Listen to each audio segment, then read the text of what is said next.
ಎಲ್ಲ ರೈತರಿಗೂ ನಮಸ್ಕಾರ. ಇದು ಕಲ್ಲಂಗಡಿ ಬೆಳೆಗೆ ಲಾಸ್ಟ್ ಸ್ಪ್ರೇಯಿಂಗ್ ಆಗಿರುತ್ತೆ, ಅಂದರೆ 45 ದಿನಗಳ ನಂತರ ಮಾಡ್ತಕ್ಕಂಥ ಸ್ಪ್ರೇಯಿಂಗ್ ಇದು.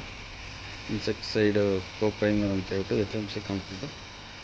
ಇದು ಮಾಡೋದ್ರಿಂದ ನಿಮಗೆ ಕಾಯಿ ಮೇಲೆ ಹುಳ ಕುತ್ಕೊಳ್ಳೋದು ಅಥವಾ ಏನಾದರೂ ಸ್ಕ್ರ್ಯಾಚಸ್ ಆಗೋದು ರೆಡ್ಯೂಸ್ ಆಗುತ್ತೆ. ಇದು 45 ದಿನದ ಕಲ್ಲಂಗಡಿ. ಸೊ ಯಾವುದೇ ಥರನಾದಂಥ ಸ್ಕ್ರ್ಯಾಚಸ್ ಆಗೋದಿಲ್ಲ.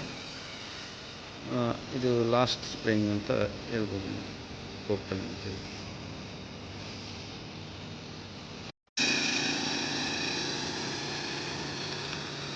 ಇದು ಸಿಲಿಕಾನ್ ಬೇಸ್ಡ್ ಸ್ಪ್ರೆಡರ್. ಇದು ಅದರ ಜೊತೆಯಲ್ಲಿ ಕೋಪ್ರೈಮ್ ಜೊತೆಲಿ ಹಾಕೊಂಡು ಯೂಸ್ ಮಾಡೋದ್ರಿಂದ ನಿಮಗೆ ಲೀವ್ಸ್ಗೆಲ್ಲ ಚೆನ್ನಾಗಿ ಸ್ಪ್ರೆಡ್ ಆಗುತ್ತೆ. ಸೊ ಇದೊಂದು ಜೊತೆಲಿ ಯೂಸ್ ಮಾಡೋದು ಒಳ್ಳೆಯದು ಅಂತ ಹೇಳ್ತೀನಿ ಕಲ್ಲಂಗಡಿ ಕೃಷಿ. ಯಾಕಂದರೆ ಇದು ಬಳ್ಳಿ ಇರುತ್ತಲ್ವ, ಸೊ ಹಾಗಾಗಿ ಇದನ್ನು ಸ್ಪ್ರೆಡರ್ ಯೂಸ್ ಮಾಡೋದು ತುಂಬ ಚೆನ್ನಾಗಿ ಕೆಲಸ ಮಾಡುತ್ತೆ. ನಿಮಗೆ ಔಷಧಿನೂ ಎಲ್ಲ ಲೀವ್ಸ್ ಕಡೆಗೂ ಹೋಗುತ್ತೆ.